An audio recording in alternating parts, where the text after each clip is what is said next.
compliance, permit, licenses, accounting, human resource, manufacturing, quality control, storage, distribution, sales, marketing. Ang dami, no? And yun yung dahilan kung bakit people form corporations. Kasi hindi nila kaya lahat gawin. Tapos kung marami kang pera, you can hire people to man those departments. So kaya mong mag-form ng malaking corporation on your own, basta may pera ka. Kung kulang ang pera mo, then you have to form corporation with other people.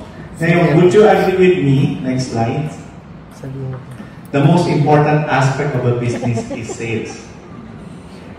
May magandang produkto ka, hindi mo mabenta, wala kang business.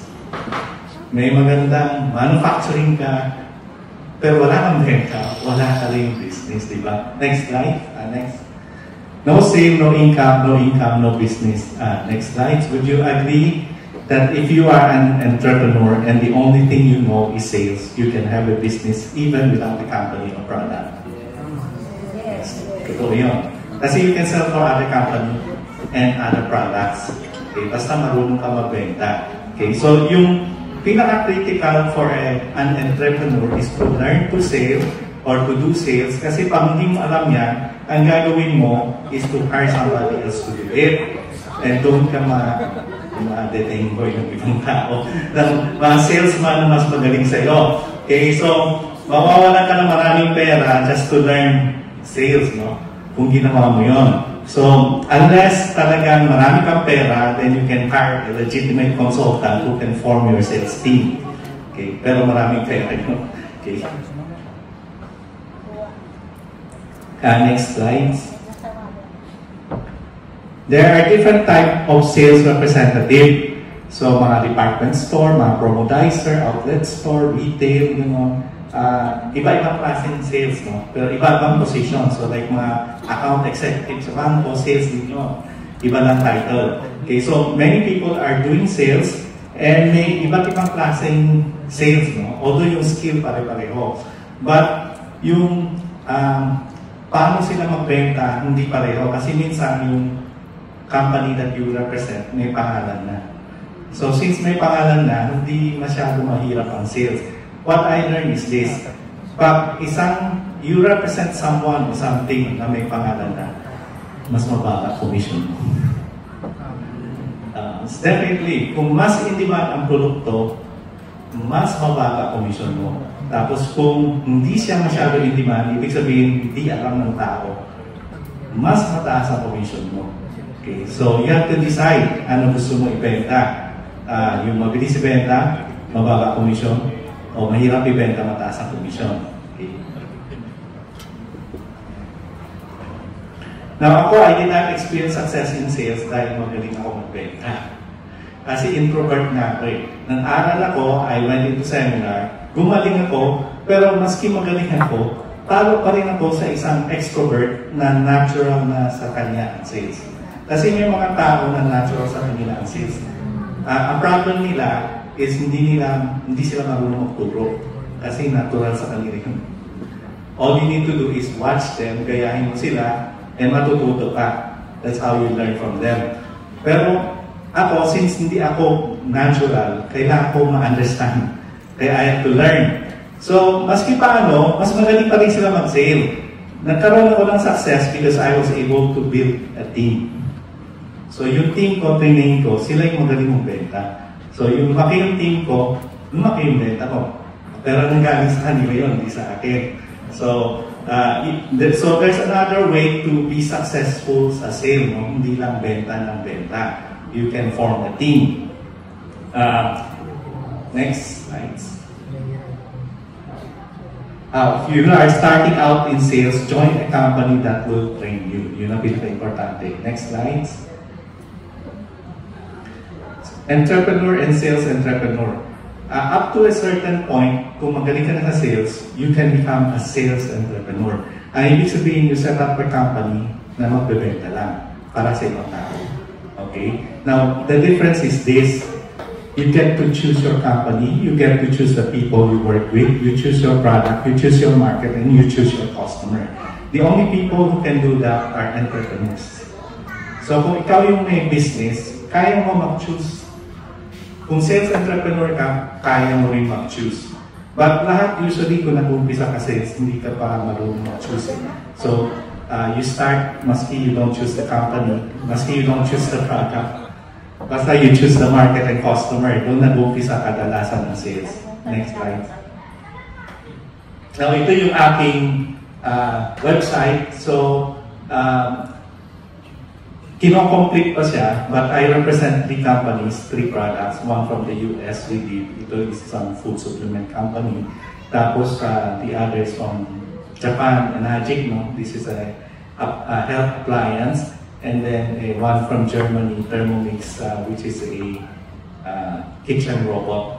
Okay, so, bakit puro appliance ang ano ko? Because finally, na-decide ko, I want to sell high-ticket item, mahal, para hindi ako benta ng benta. Tapos, I want to form my own tribe. Yung tribe ko, yung mga tao na pareho yung pag-iisip sa akin. You know? So, because I get to choose the company products, pwede mo gawin yun. Okay? Ang tawag sa akin, yung type of sale is niche marketing. Ibig sabihin, hindi lahat ng tao customer ko. Konti lang, niche lang. Doon lang ako naghanap ng customer. Okay, next slide. Now, these are the 4 most important questions to answer as an entrepreneur. Who am I? What do I stand for? Tapos, what is the competitive advantage of my product? Who is my target market?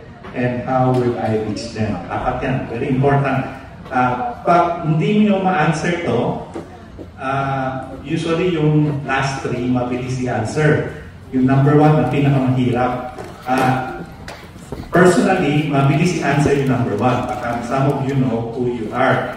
Pero sa sales, hindi mo ma-answer. Kasi, minsan walang produkto eh.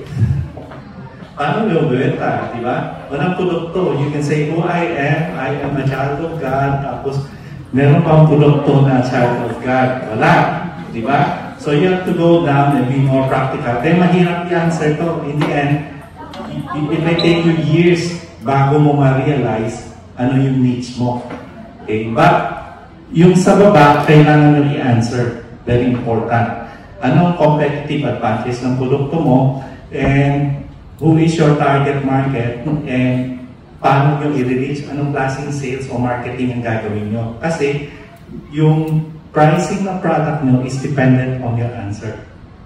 Gagawa ka ba ng discount lang? Gagawa ka ba ng direct selling? Mag-advertise ka ba sa ano? It will depend sa iyong answer. Next slide, please. Now, how does industry price their products? Very important. You have to understand this para makapag-compete ka. Next slide. Ito yung distribution cost of a cup of coffee. So, kung pumunta ka sa farm, bumili ka ng green coffee beans, ikaw nag-roast, ikaw gumawa ng 1 cup, it will cost you $2.50. Okay, next. Pag bumili ka kay Nestle, 17 pesos. Okay, kasi si Nestle, kinuha niya sa farm, pinases niya para maging instant coffee, para makagawa ka ng instant coffee. Next slide. Pag bumili ka ng gawa na sa McDonald's, 56 pesos. Next slide. And then, pag bumili ka sa Starbucks, 110. And anong tawag doon sa cost doon? Ang tawag doon, distribution cost and convenience cost. So, pag gusto mo back to nature, pupunta ka sa nature and libre. For example, sunlight, libre. Beach, libre. Pero pupunta ka doon. Hindi mo pwede talim yung beach sa bahay, di ba? So, pero kung gusto mo convenience, babayad ka. So, ito yung convenience cost, distribution cost. Next slide. Ganito mag-price ang industry. Usually times 4. Okay. Minsan, may mga restaurant business na times 3. Ang ibig sabihin ng times 3, manufacturing plus profit, tapos ita-times mo 3, 4. Sa drugs, meron times 5. So, pag bumili ka ng produkto, like isang shampoo, it costs 100 pesos. Alam mo na ang cost niya is 25 pesos lang. Kasama na yung packaging, lahat na. Yung advertising, yung next 25. Tsaka yung national distributor, usually, sarili kumpanya yung national distributor. Okay, tapos, Yung area distributor, yan, 25 pesos, retailer, 25 pesos. Now, depende, kasi kung commodity yung item mo, minsan mas mababa, 70-30, 30 lang yung binibigay. Like for example, sa San Miguel, mababa. Yung San Miguel, kung area distributor ka, meron kang warehouse, meron kang truck, may ahente ka, 25 pesos per case. So, lumalabas, 3% lang binibigay nila sa area distributor and 3% din sa retailer. Okay. Kasi kilala yung San Miguel eh. Sila nag-advertise, hindi mo kailangan taong lumalapit sa iyo. Pag may party, sila lumalapit sa iyo, di ba? Because of that, wala masyadong provision. Okay.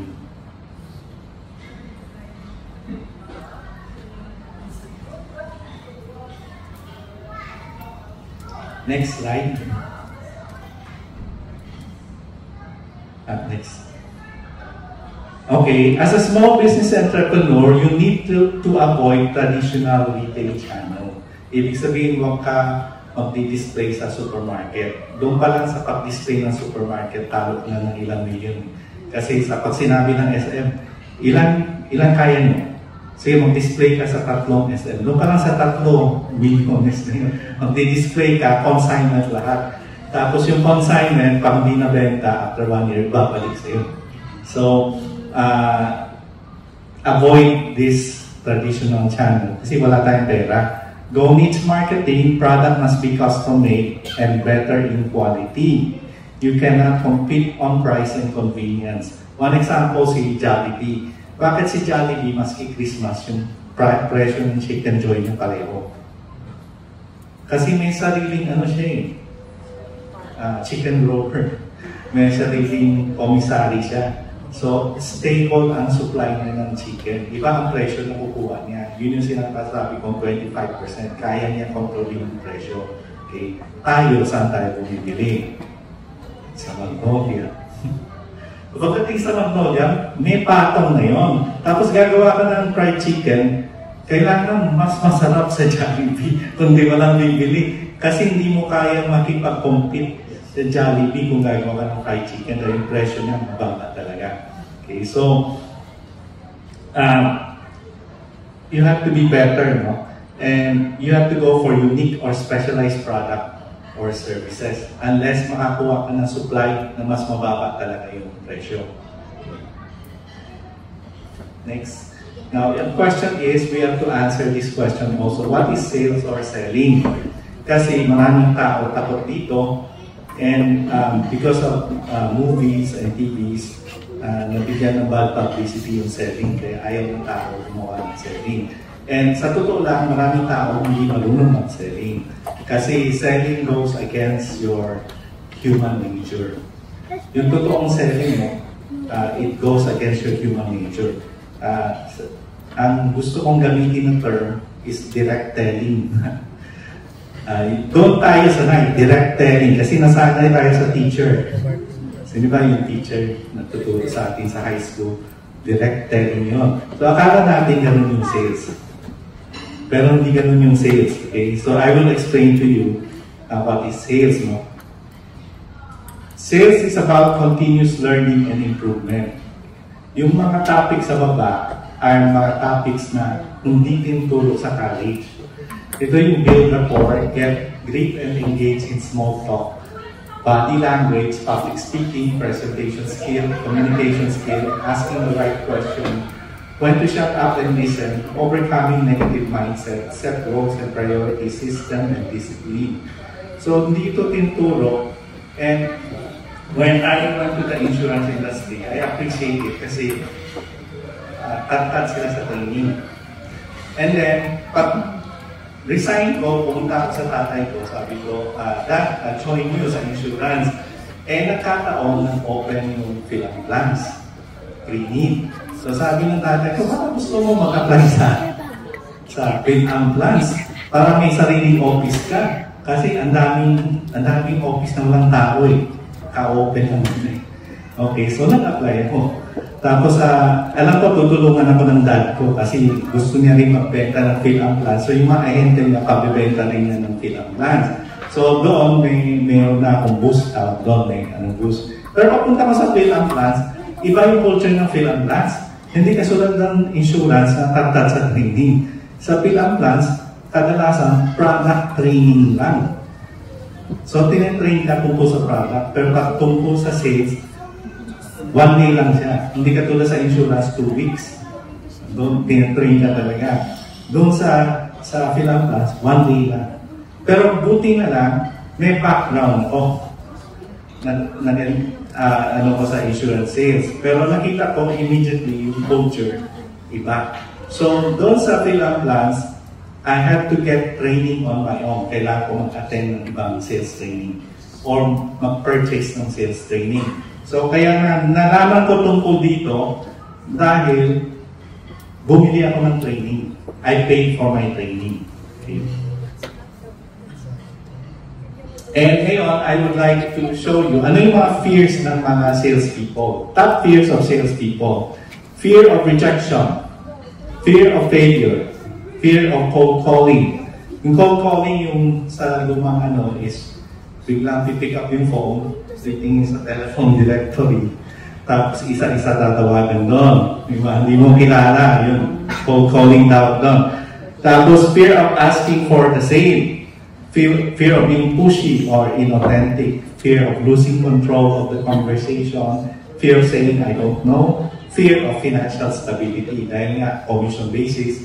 Pag hindi ka nabenta, wala kang commission. Kaya natatakot yung tao. Okay?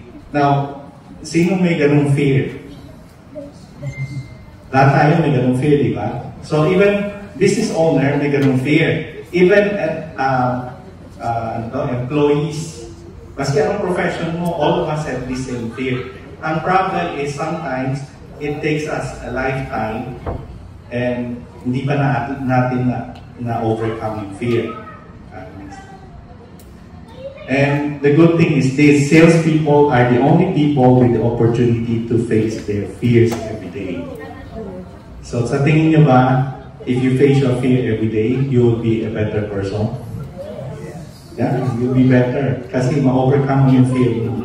Take 1, take 2, take 100. Until na-overcome mo. Di ba? So, but you will not overcome it kung nag-quit ka. Next slide. Now, to help you overcome your fear, yung fear of rejection, narinig nyo na ba yung rejection therapy? Yeah. And si face mo, rejection therapy is si Jaja.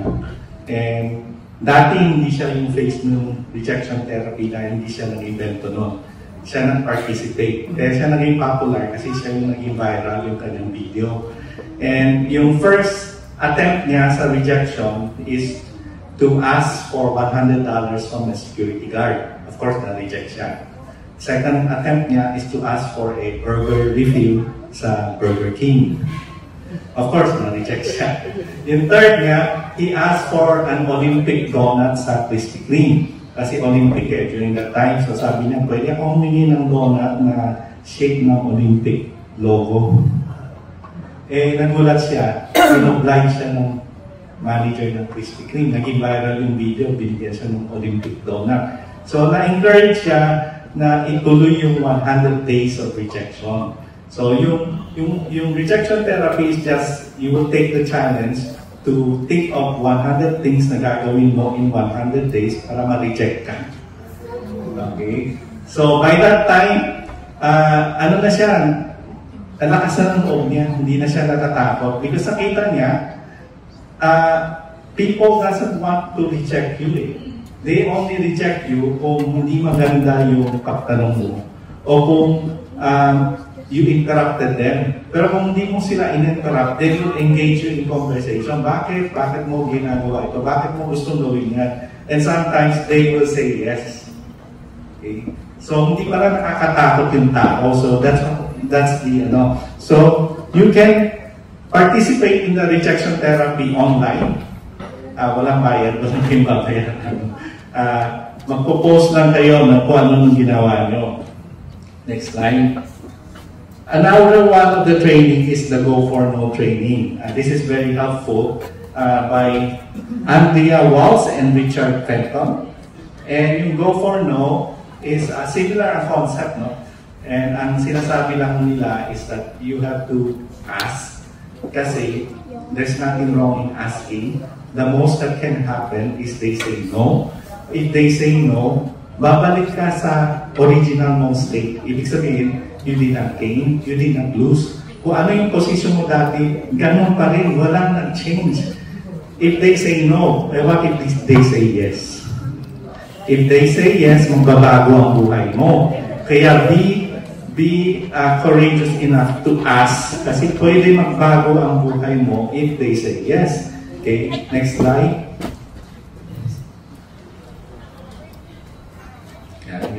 How we view rejection. So this is how most people view no.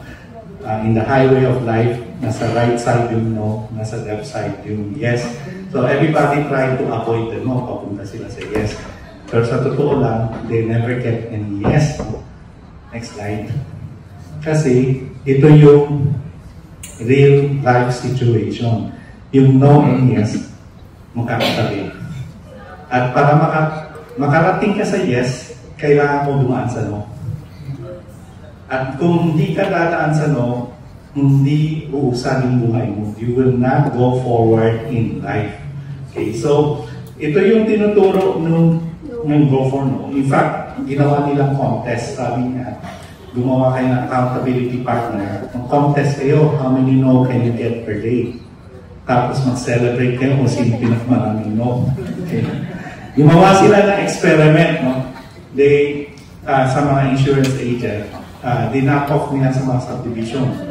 Tapos, they ask the insurance agent to ask just one question. Kakatok sila ng pinto, then they will ask one question. Hindi nyo kailangan ng insurance, ano? And then, bye-bye. Ganun na. So, imbis na saying na, do you need insurance? Sasabihin niya, hindi nyo kailangan ng insurance, ano? Okay, bye-bye. Ganun na. Alam nyo, sa 21-day challenge, they got 200 new sales. They prove, as long as you go through the no, even if you ask the wrong question, you still get the yes. You will advance sa buhay mo, basta dumaan ka sa no. Okay? Pero kung ayaw mo dumaan sa no, you try to avoid rejection, hindi advance ang buhay mo. Okay, next slide. Sales is a discipline of getting contacts. So, kung nasa sales ka na, kailangan daily prospecting activity, daily method of operation. Sa mga online tawag nila, daily method of operation. Anong ginagawa nila? 5 likes, 5 engagement, 5 presentation. Yung presentation, sa definition nila, includes sending video. Pero sa manual, yung kailangan, yung prospecting, meron kang 5 na hinahay hello. Tawag ka, hi, hello, kamusta ka na? Naisip lang kita, gano'n, tapos bagay na. Gano'n na. So, yun yung una. Hi, hello, tapos yung 5 na engagement. Ibig sabihin, magkukwentuhan kayo. And then 5 na presentation. Okay? Sa Pilipinas, napansin ko, ang hirap ng 5 na presentation. 3 lang siguro. Pagod ka na sa traffic. Online. Online pwede, pero pag physical, no, mahirap. Okay, so yan, asking questions that nobody will reject. Alam niyo ba yung question na walang nagre-reject? Yeah. How can I refer people to your business? So pag kausap mo businessman, ibig na sabihin na narinig mo na yung ganito. O may time ka ibig na sabihin yun, sasabihin mo, paano ako mag-refer ng business sa'yo? Okay, so pag sinabi mo yun, siyempre, normally, they will ask, ikaw, paano ako mag-refer ng business sa'yo? Di ba? So wala nang reject mo tanong na yan. So ask people how they can refer business to you. And of course, what you do is take a note and see talaga kung paano mo sila matutulungan sa kanilang business. Next. Yeah. A disciplined life is the way to freedom. Discipline to keep engaging people. So sa mga salespeople, minsan tinatamad sila dahil like me, I'm an introvert. So pag nag-engage ako sa people, kinakausap ko sila, nade-train ako.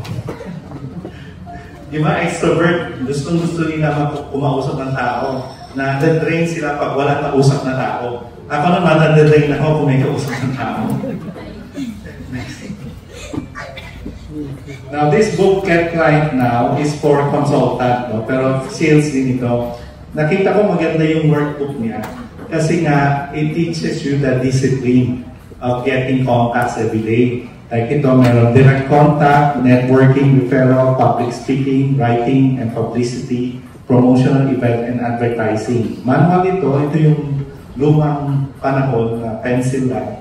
Pero kung kaya nyo gawin ito, maski wala kayong Facebook, maski wala kayong produkto o company, basta meron kayong binibenta ng ibang produkto, kaya nyo magbenta. Okay. And I find this very helpful. So if you are interested, you can get the book in Amazon somewhere. I think it's available sa National Bookstore. Next slide. So ganito kasi yung sales funnel, sales pipeline. So yung prospecting, ang pinaka-importante, kailangan marami kayong ginagawa na nagbibigay ng prospect sa iyo araw-araw. And yung prospect, hindi sila kliyente.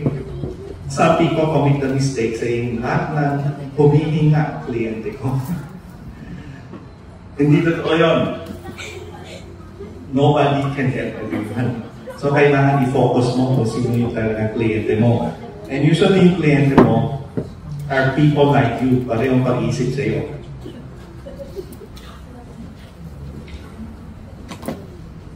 Next slide.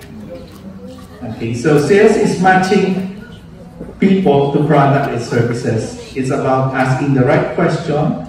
It's qualifying the prospect for your product and service.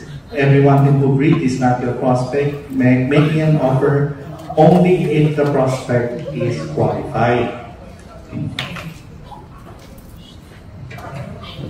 So, as a sales entrepreneur, I don't do a presentation unless na-qualify ko yung tao. Okay, so, kung kinausap ko siya, ang feeling ko, hindi siya qualified, hindi ko bibigyan ng offer kasi yung product ko will not match yung need niya. Sayang namin yung panahon niya, sayang panahon ko. Diba? Dapat ganun. Okay, so not everybody is your prospect. Okay, next slide. At ito yung sales process, no? Nag-umpisa siya sa prospecting, set appointment, make presentation, handle objection, closing the sale. Usually it follows like that. Now, kanina sinabi ko, diba, na kung mabenta ang product, maliit ang commission. Kung mahirap ibenta yung product o konti yung demand for the product, mas mataas ang commission. Okay, to give you an idea, kung may opportunity kayo magbenta ng kotse, kung kayo ay nakabenta ng Toyota Vios, you will earn 3,000 per Vios. Okay. Pero kung meron kayong opportunity magbenta ng Mercedes-Benz, kung nakabenta kayo ng isa, it's 6 to 8%. And yung minimum, pinakamamurang Mercedes is 3.3 million pesos. So 6% is 200,000. Okay, so gusto niyo magbenta ng Vios o Mercedes-Benz? So gusto niyo Mercedes, kailan? Para makabenta ng Mercedes, ano kailangan mong gawin? Kailangan mo mag-aral ng golf. Kailangan yung damit mo medyo presentable, yung shoes mo, leather palagi. Diba? Kailangan yung language mo mag-change. Diba? Ang daming babaguhin eh. So, gusto natin lahat Mercedes, pero usually nag-upisa tayo sa Vios. Then paunti-unti hanggang umakyat, diba? So that's the sales process. Mag-umpisa ka sa baba, and then may direction yun eh. Pero, ang tendency kasi ng tao, hindi kasi natin nature makinig. Ang nature natin magsalita. We jump into conclusion. So, that's the reason why we have difficulty in sales. Now, next slide. Ito yung hypothetical question. Anong sasabihin mo sa isang tao who said to you he is looking for an extra source of income? O pare, may alam kang ano, pwede i-sideline. Kailangan mo ng extra income. Ano sasabihin mo? Kung kayo nasa sales and meron kayong opportunity na may ibibigay, kadalasan, sasabihin mo, ay, buti na lang, nakausap mo ko. O open-minded ka ba? O narinig mo na ba yung ganito? Diba? So, usually ganun eh. Pero kung sales entrepreneur ka, hindi pa siya qualified. Yung tatanong lang eh, hindi pa siya qualified eh.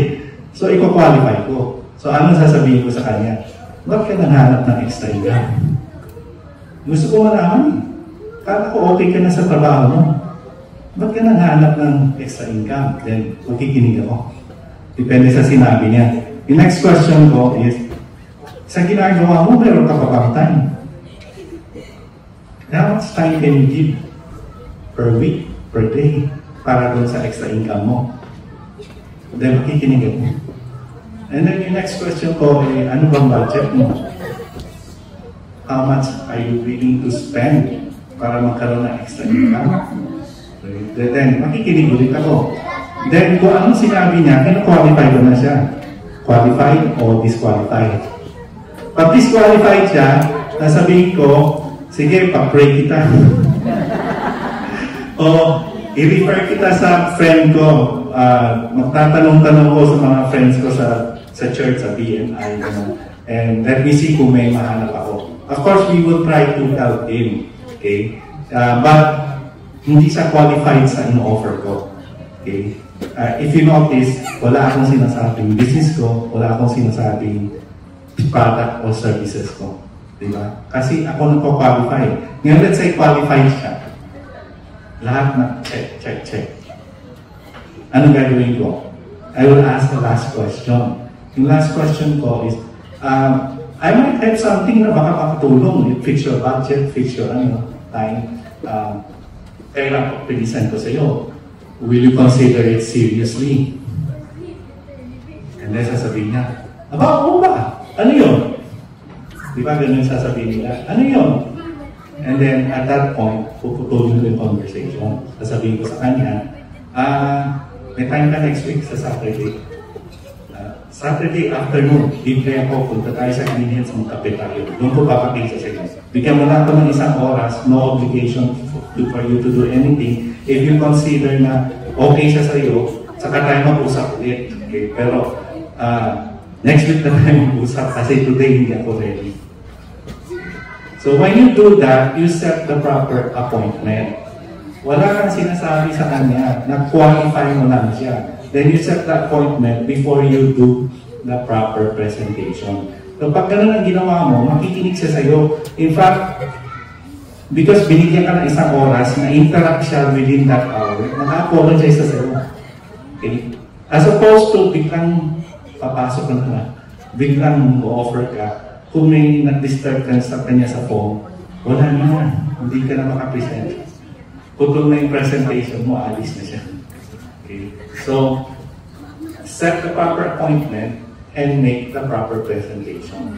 Kung maganda ang prospecting mo, usually, walang handling objection. Kasi natanong mo na lahat ng kailangan niya eh.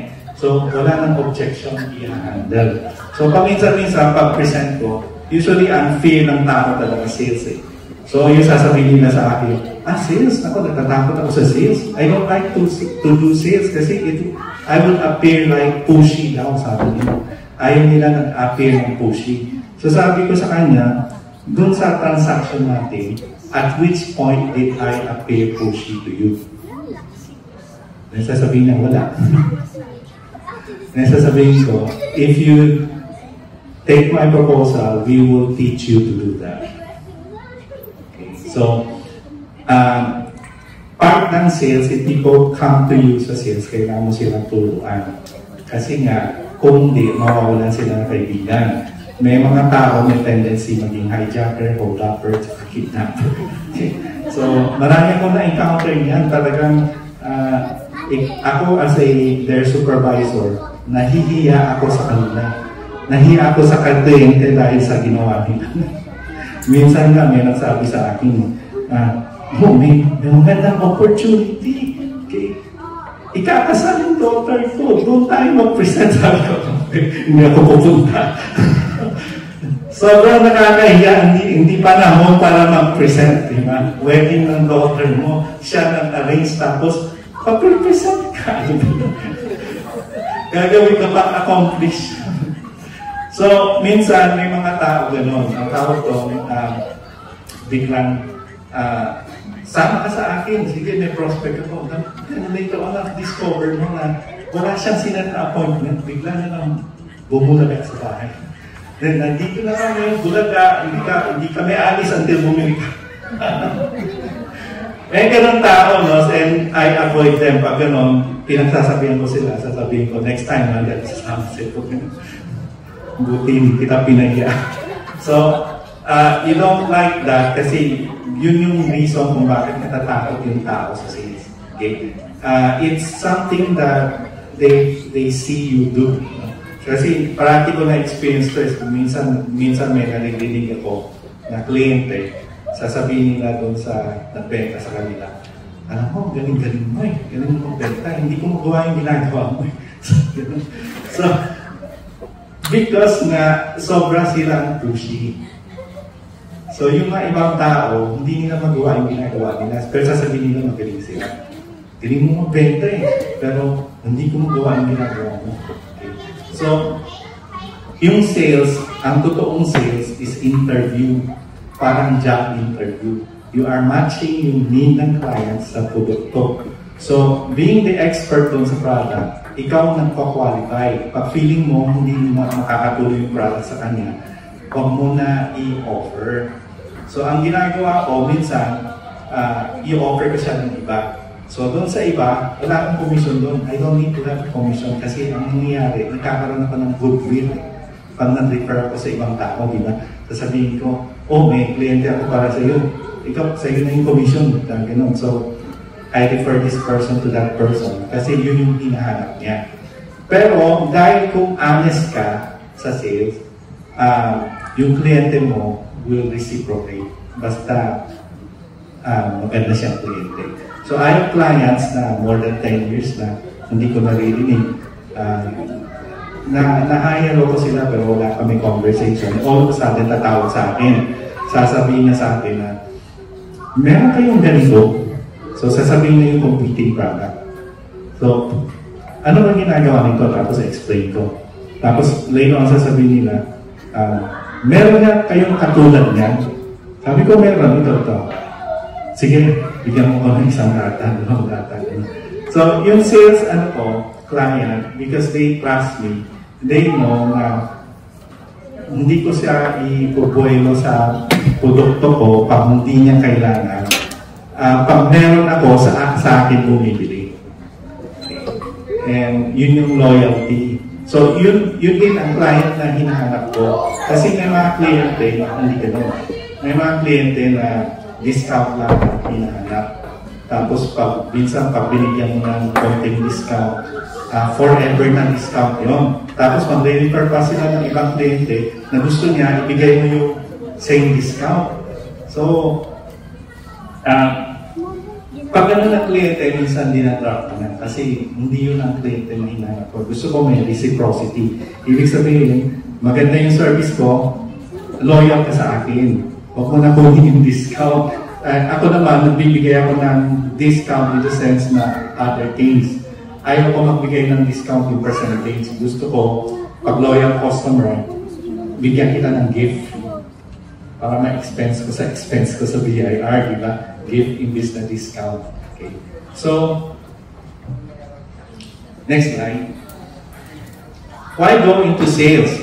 To improve your people skill, your people-to-people skill, to learn from top salespeople, kasi some things are caught, not taught. And to maximize your potential, para you overcome your fears, and to sustain your consumption, and to get your products for free. Ito yung ginagawa namin. Pag gusto namin ng isang bagay, ibebenta namin para malibre yung buong pamilya. Okay, so, ko-compute ko, if my family will take this, ilan kailangan ko ibenta para libre na yung buong pamilya namin. So that's what I did. So for 20 plus years, yun yung ginagawa ko. Kaya yung isang product namin, yung first na ni-represent namin yung libre yung consumption namin because we are selling enough to pay for the consumption. Okay? And not to get your products for free. Minsan may mga incentive program yung company para malibre kayo. So those are the good reason for joining sales, and your business depends on it. Okay? Kailangan malaman nyo yung sales from other sales organization para pag sinet up mo, alam mo na kung anong gagawin mo. Kasi nanggaling ka na doon. Pero kung wala kang experience, you can use money. Consultant naman i-hire mo. Kailan, ang problem doon, hindi mo alam kung anong nangyayari doon. So yung consultant may hawak doon sa culture ng company. Siya yung nag-perform ng sales culture ng company.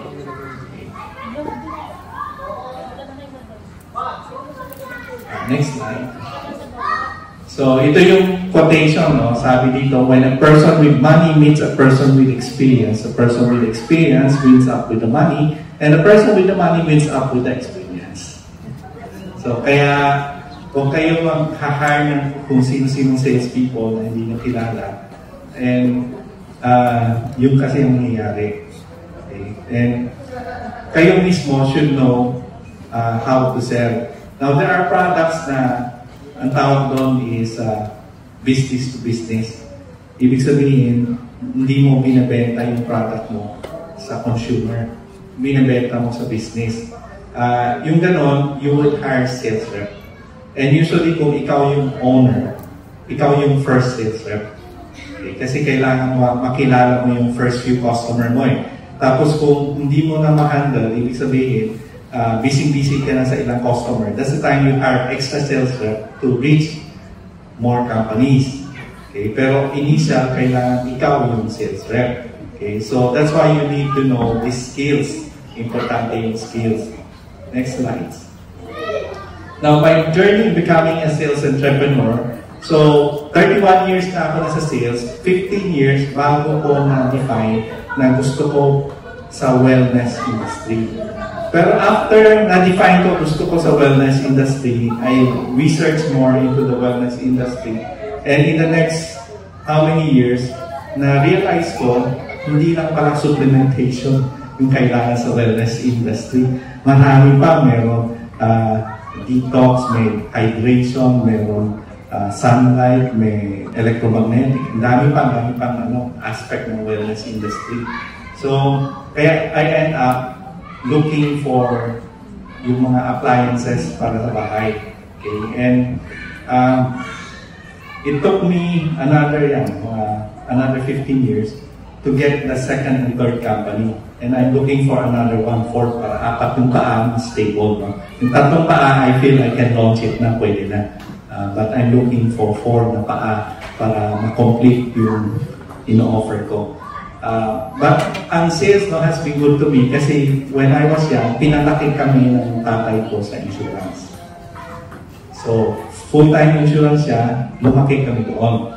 And sa akin naman, I can say the most heartwarming experience is because lahat ng event ng aking anak nandun ako. So because I have the freedom, there was one incident na talagang tandang-tanda ko. My child was about grade 5, no? And meron silang school fair. So, in-invite yung parents. Si Dorothy hindi makapunta, pumunta ako. Napapunta ko roon, nagulat ako, puro nanay. Out of place ako, puro nanay, walang tatay. Tapos, bigla nakita ko yung anak ko, tumakbo yung anak ko sa akin, tapos dinala ko sa classmate niya. Tapos, proudly sinabi ng anak ko, "This is my dad." As a feeling ko, so, yun yung mga heartwarming experience. So, lahat ng event ng anak ko, nandun ako because I was able to do that. Kung wala ako sa sales, wala ako sa event ng anak ko. And yun yung pinupush ko, if you are a small entrepreneur, dapat marunong ka ng sales. Yes. So, And if you set up a business, kailangan malakas ka pa rin ng sales. Okay? Madalas yung nakikita kong business na nag-grow, yung entrepreneur nasa sales team. So yung mga customer na nakuha niya, hindi niya binibigay sa sales rep, siya pa rin entertain sa mga lumang customer niya. So, malakas yung business pag gano'n. So, yun yung journey ko to becoming a sales entrepreneur. I choose my company, choose my product, choose my customer, choose my target market. And hindi lahat ng tao target market ko. Talagang, alam ko niche lang siya. Pero, mas magaan ang buhay pag gano'n. Kaysa yung lahat ng tao target mo, like yung gano'n din yung Grab Food nag-carry kami ng steak. Kaya ako nag-carry ng steak kasi alam ko hindi lahat kumakain ng steak. And naiinis ako kung ring yung Grab, tapos yung kikitain mo 100, 200. Tapos ring yung Grab, nadi-disturb ka eh. Okay, so yun yung mga ako nag-define na ito yung gusto ko. And 2-3 orders a day, okay na siya. So, that is what you have to do as an entrepreneur. Define your market, define your product, define lahat. Once na-define mo, may order yung buhay. Okay? So, pwede na tayo mag-open to question and answer.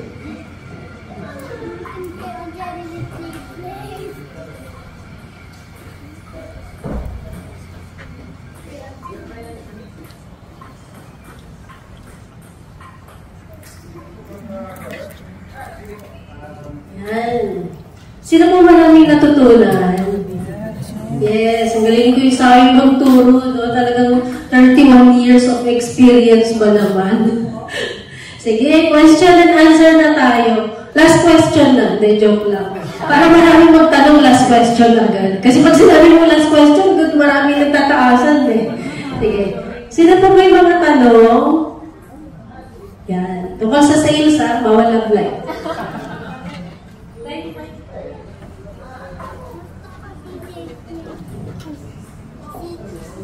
Hello po, Sir Sam.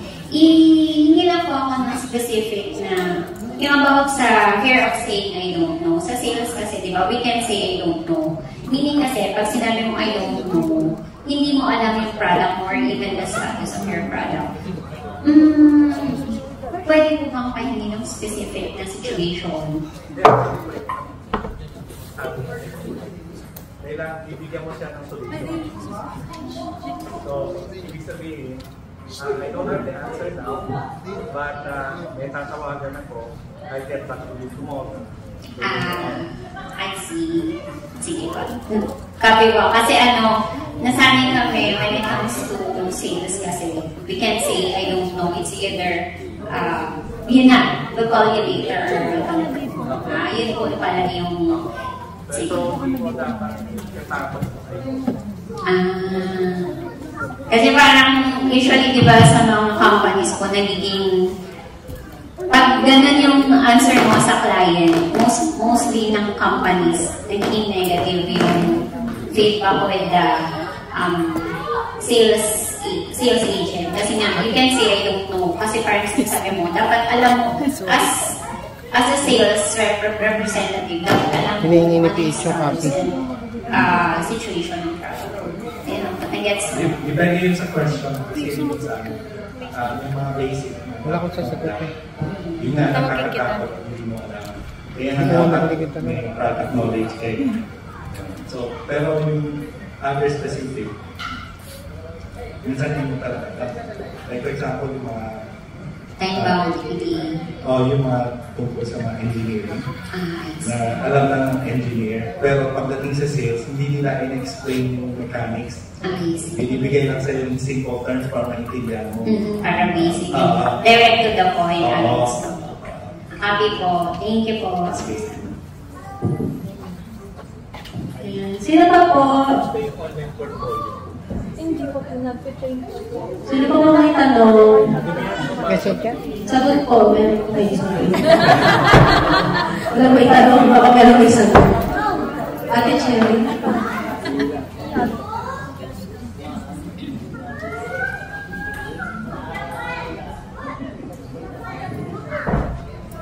Thank you, Kuya Sammy. Sir Sammy. Yes. Ang question ko po, hanggang ilang beses kami ba mag-offer ng product ko sa client?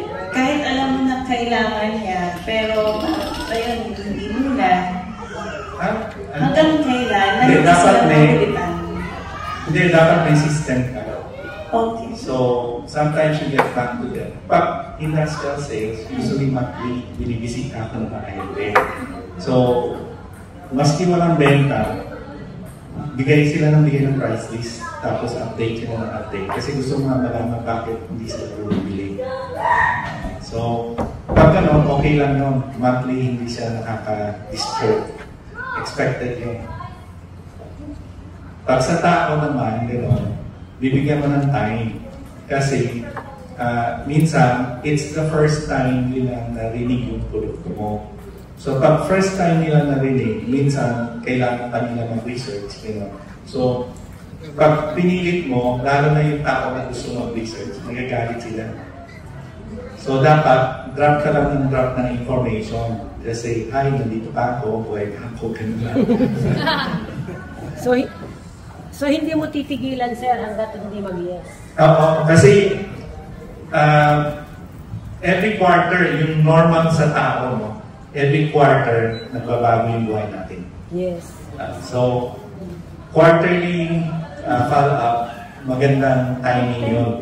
Okay, so, minsan may mga tao na feeling nila, hindi nila need yung product mo. Pero alam mo, need nila, pero sila feeling nila hindi need. So, it will take time. Kailangan na ma-convince sila slowly. And then, may isang panahon, biglang mag-isip sila, ganito si Cherry, di ba naman pala dito? Ay, parang ganda na idea, bumili mo na sa kanya para mag-try yung product niya.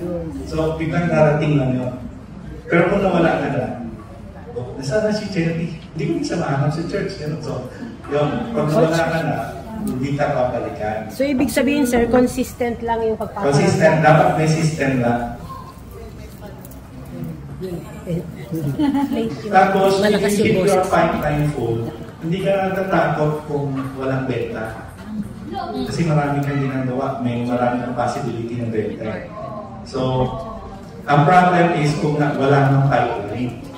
Doon nagiging desperate yung sales. Tapos, nakikita ng tao na desperado ka. And kung kaibigan mo, pwede mo pang ibrasuhan yun. Sabihin mo na, kailangan ko, mami, takot ako. Tulungan mo ako. Yung pwede mong brasuhan ng kaibigan mo. Pero pag hindi mo kaibigan, hindi mo pwede gawin yun. Pagkapatid, kailangan. Pang medal. Sino pa po? Tanong ka.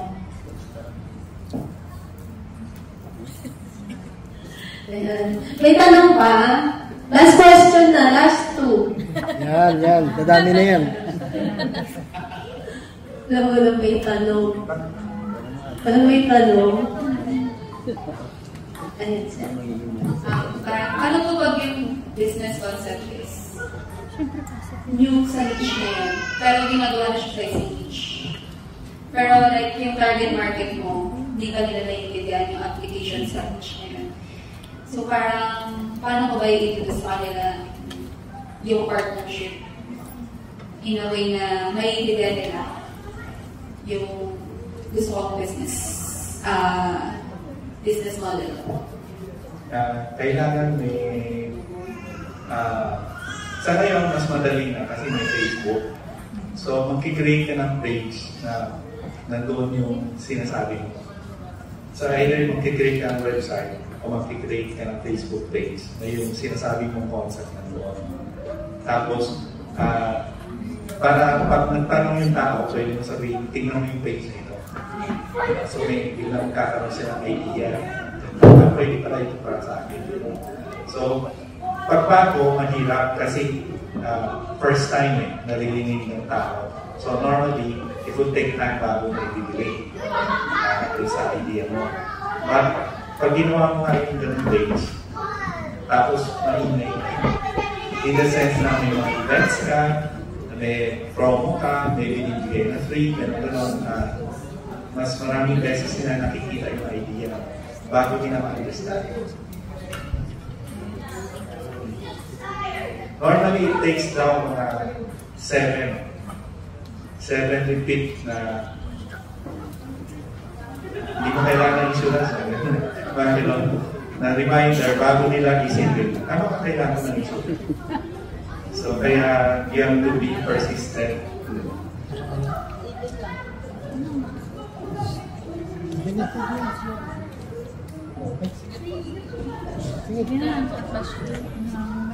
Hanggang ako po, Ryan. Lumabas. Pumunta talaga sa likod. Nasarapan ka na kanina. Nagulat ako na. Pumunta sa likod. May tanong po, sa experience mo ninyo ilang matagal na po sa sales, sa industry po na sa nagkakaroon. Gaano po kahalaga yung suot ng tao o yung tsura na ang dala ng sasakyan para po makapag-close ng dito para po sa mga meeting. Mahalaga po ba yun at effective po ba? Na ang tanong halimbawa ay milyon-milyon ng transaction mo, kailangan ba maganda yung sasakyan mo, maka-sports car ka, yung suot mo mga branded, gano'n po ba? Malaki po bang factor po yun? May effect po ba? Actually, may effect yun. Kasi maraming tao na dadala sa gano'n. Dress what you want to be addressed. Pero, depends nga kung sa definition mo sino kayo. So, if you define iloko, you have to keep to that image kasi ikaw nag-define it. Okay? And yung ibang tao will reject you, pero wala kang pialang kasi hindi mo image yun. May kasabihan nga, yung magandang kotse, walang pera. Yung maraming cash, yun yung nakasimpleng kotse. Minsan nagugulat kayo, yung pera nila, basket. Kayo. And gano'n din na experience namin sa insurance, naka-BMW. Parang walang hirap makabuhan sa'yo. Tapos yung nasa divisory. Akala mo walang pera, naka-t-shirt, kumakain. Million. Annual. Diba? So, kaya, yung mga gano'n, pag gano'n ng client mo, hindi nila tinitignan yung BMW. In fact, mas natatakot sila sa iyo. Pero madami kasing nadadala doon. Kaya makikita mo yung lagi yung mga networker. Yes. Mga naka-sports car. Maraming nadadala, naluloko sa gano'n. Pero hindi nila iniisip na utang yun. So, you have to define ano yung mo. Pero, part ng training kasi is hindi ka pwede ma-overdress o underdress. Yes. So, ibig sabihin ano yung standard. Magdadress ka up to standard. Pwedeng konting baba, pero hindi pwede babang baba. Okay? Like kung formal sila, hindi ka pwede mag-casual. Okay? So, part ng is yung sa society, we blend in kung ano yung norm sa society para walang may masabi yung ibang tao. Pero pagdating sa sales, we stick to our image. Ito yung brand namin. So, dress what you want to be addressed. Yan. Ganda nung sagot ni Kuya Sam. So, pwede po sando tsaka shorts lang po. Palengke ang market mo. Sige, sino ba mo kayo tanong?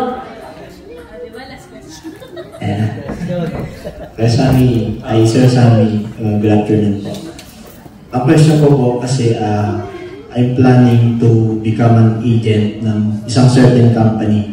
Siguro maging agent 001 ako. Agent Exporter.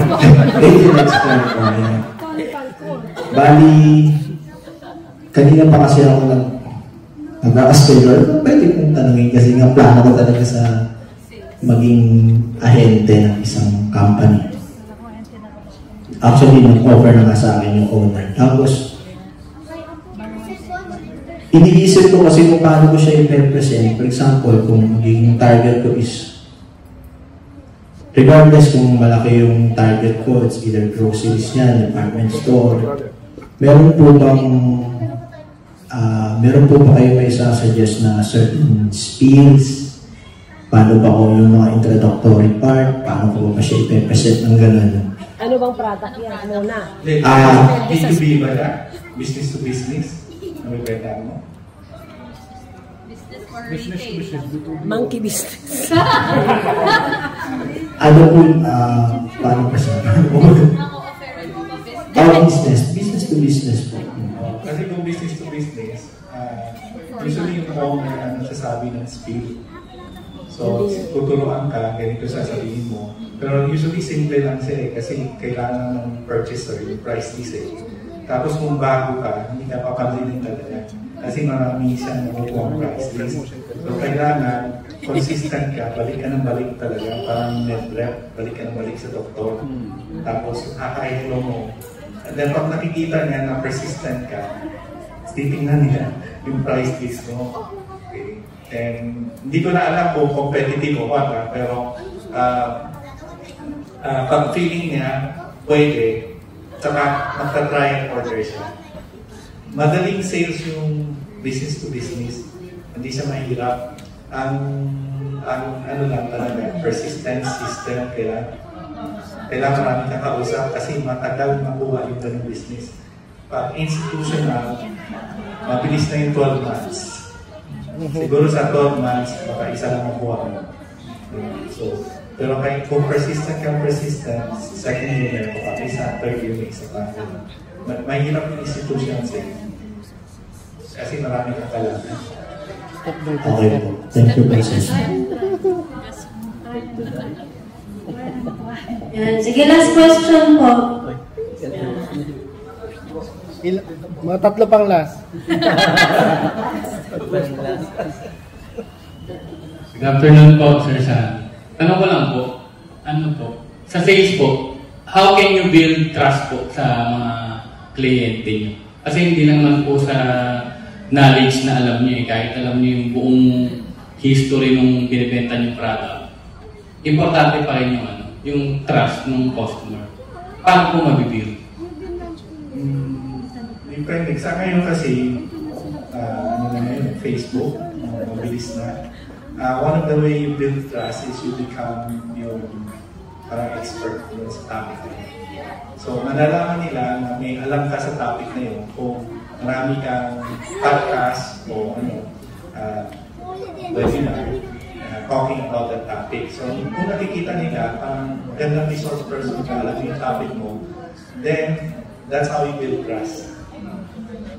Then, kung meron kang bibigay ng mga libre na libreng information na makakatulong sa kanila, they find useful, ayun, they will subscribe to yung video mo, yung pinapanood mo. And mas mabilis mag-build trust ngayon. Hindi katulad dati na walang podcast, walang webinar. Gagawa ka ng public speaking. Tapos pag nakita nila, public speaking, that's the only time na maliliwala sila sa'yo. Okay. So, it will take time. Ako yung sa insurance ako, yung mga friends mo na pinagbigyan ka, they don't trust you until you win an award. Yes. So once na sasabihin mo sa kanila, ay, invite kita dito, may celebration, bakit nag-top sales? So, when they begin to see that, parang si ganito, they must be doing well. So, alam nila yung ginagawa nila. So, that's how you build trust dati sa insurance when you start building. Okay po. Thank you. Ito, last question po. May magtanong po last question. Si Ate Mac daw. Go, Ate Mac. Go, Ate Isa.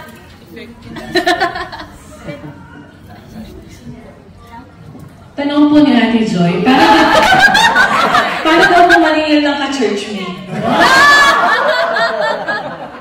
Hindi, for sure, na-experience nyo po na yung mga friends or yung family kapag may sinesell kayong product. Usually sila yung una na nanghihingi ng discount, kaibigan naman tayo or ganyan, di ba? Paano nyo po i-handle yun na, or minsan na parang late na muna magbabayad, hanggang sa makalimutan na, paano nyo po i-handle yung mga ganun instances? PM like sa insurance, kasi may tinatawag na lapse. Pag hindi nila bigay mo 2 gigs, umaga tas gabi. So, masususpend yung mga benefit nila. Pag sa mga ibang produkto, like yung mga binibenta ko, hindi nila pwede kunin yung produkto unless nag-bayad sila ng cash. So, or nag-bayad sila by credit card. So, ang maniningil sa kanila is credit card. So, I avoid yung ganong situation kasi nga, ayaw ko na sasabihin ko sa kaibigan ko, sa akin na ka na magbayad. Tapos, maski hindi mo gamitin credit card mo, bigyan mo na ako ng cheque. Okay, so, I try to avoid that unless you trust na mababayad ng tao. Okay, kasi pag nangyari yun, ang hirap maningil, tapos mamaya kakasuhan mo siya sa court. Hindi na kayo kaibigan, di ba? So, ako I avoid that. Yung mga ganong customer I drop pag humingi ng discount. Pag maski sasabihin ko, sa iba ka na lang maghanap. Hindi sa akin, sa iba ka na lang maghanap. Tumukhang ko na lang. Na-joke lang. Bawal yun. The last question daw. Sige, last question po. Naka-line up si akin. Excuse me, what is the difference between B2B to B2C? B2B is the business. B2B. Hindi, pareho din. Pero sa B2B, mas simple, price list lang talaga. Industrial sales ang tawag doon. So, may produkto ka, yung business, alam na niya lahat ng produkto mo. And maraming kalaban. So, one example is nagbebenta ka ng raw material, let's say sa mga sabon, washing ng mga floors nila, gano'n. Tapos yung mga hospital, gano'n yun eh. Maraming asa na yung mic? yung mga chemicals. Next ako. Kaya namin ang kalaban. So, kaya mamaya pag sinabi po ulit last. Unless mas mura ka at mas malakas, usually, depende na yun sa purchasing. So, ibig sabihin, pinapain mo siya. Friend mo siya, kaibigan kayo, then saka kabibigyan. Ganun yung B2B. Kakulay mo po. And maraming parties in B2B. So, minsan, invite pa siya. May supplier kami dumating. And then, invite ko kayo sa dinner.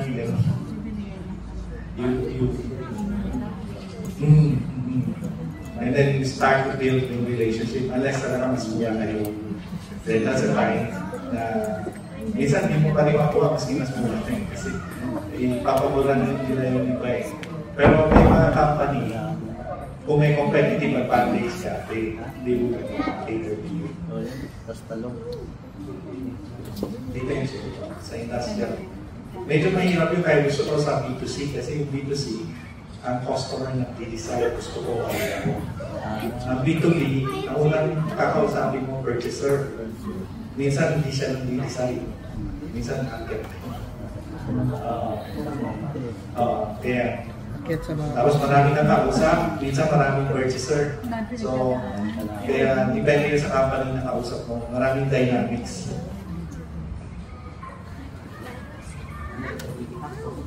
Customer, mabilis mag-decide.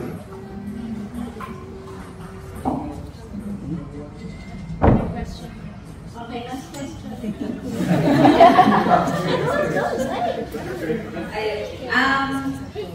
Sa naman po, engagement, how do you turn po yung customer engagement into paano po ninyo na-quantify na na-ace into sales o convert to sales yung customer engagement? Kasi marami tatanong, how much? How to buy? And yet, ilang percent lang po doon yung talagang bibili? Hindi, gano'n nga. You work the batting average. So, Like for example, dati nag-Facebook ako, backing average ko 1 to 20. So ibig sabihin, yung 20 na nagtanong, alam ko isa bibili. So, kaya hindi ko siya, hindi ko siya parang pinoproblema.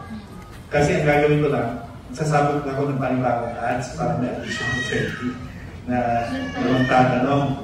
Para alam ko yung ilan matupo ako within that month. So, hindi ko siya pinoproblema kasi darating yun eh. Sa produkto ko, like yung kind of product sa akin, usually gusto ng tao, pero ang problema nila yung pambayad. So, nag-iipon sila. So, hindi ko rin pinoproblema yun kasi alam ko gusto nila, pero ang problem nila is pambayad. So, eventually, babalik sila sa akin. So, maybe 6 months, maybe 1 year. Kaya hinahayaan ko, ang importante is yung vital mo puno. Busy ka kasi marami ka bagong kliyente. Yun ang pinaka-importante. Ay, asan yun? Hindi mo rin makontrol din yung decision ng tao. Kaya, I let them decide talaga. Ayaw ko mamili. Unless may promotion ka na if you buy this month, meron ka different kotse. Diyos. Sige po, last question na po. Ay, 1, 2, 3, 4. Hello sir, good afternoon. Na-bless po ako sa topic ko kasi insurance agent din po ako sir. So ang question ko po ganito, paano natin i-handle yung rejection kapag halimbawa inaraw-araw mo na tuwing everyday, monthly, yearly na inalok mo itong best friend mo ng insurance. Tapos kumuha kaya lang sa iba. Ngayon, nung magka-problema na, sa'yo nagtatanong, so anong gagawin mo bilang isang Kristiyano? Sin mood ba o hindi mo nasasagutin o in Jesus' name? Paano po ba yun sa'yo? Minsan nangyayari yun, pero just at buhay yung client mo. Ako yung nag-ano sa iyo, pero sa iba ka bumili. Yes. Mas maganda i-clarify mo, bakit ka bumili sa iba? Baka may reason bakit ka bumili sa iba. Mas mayaman nila. Hindi, minsan kamag-anak naman ang asawa niya, hindi naman masabi ng asawa niya. Minsan gano'n eh. Malapit yun sa'yo. Minsan may reason, kaya tayo work up, iniisip natin tinayloy tayo, pero actually may good reason siya. So maganda i-ano mo siya confront kasi heavy rin naman. Tama, unfriend. So hindi sasama ang loob. Tama, unfriend. Hindi i-unfriend. Ay, hindi po pala i-unfriend. Pero pangit kasi magtutong ng bridge. Oo, alam mo. So pangit yun. So you keep them as friends kasi later on, baka bumili mo ng ibang bagay sa iyo, di ba? Yes. Okay. Thank you. Galing.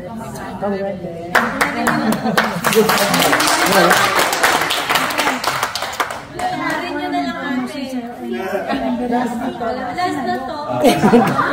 Lobat na. Ayan.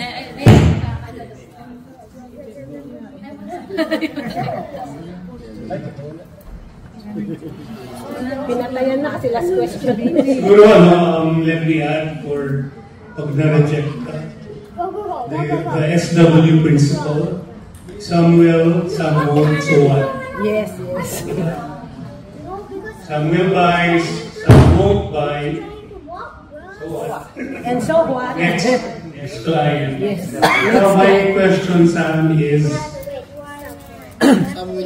what can you say about that? And so what? Kasi tayo panahon natin ulitin.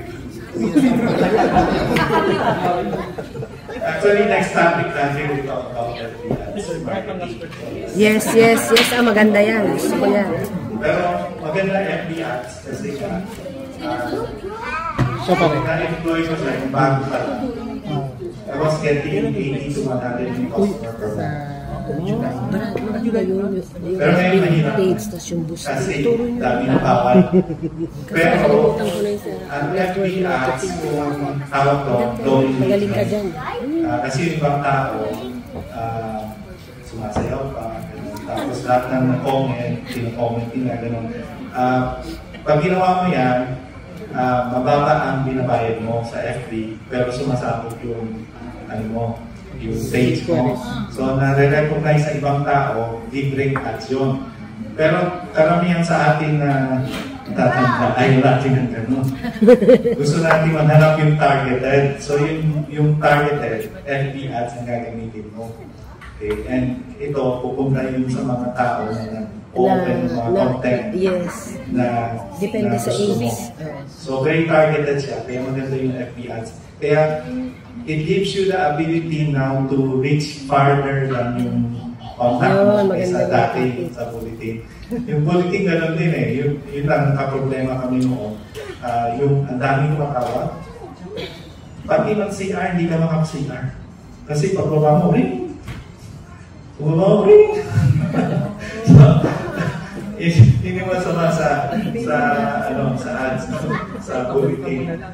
Pero yung FB ads, hindi gano'n. Kasi you can parcel it out sa ibang tao na sumagot. Last question po. May question po, ma'am. Sino may question po? Ayan. Ate May daw po. Okay na to. Meron daw pong tanong talaga. Meron may tanong ka? Sige. Ayan, may announcement po tayo. For June, wala po tayong Entrep Talk. Kasi to give way sa ating anniversary. Yes. July na tayo. July na magkita-kita. First week pa rin po ng July. Meron pa po ibang announcement, Coach? Wala na? Wala. Sige, magpahin na tayo. Yung sabi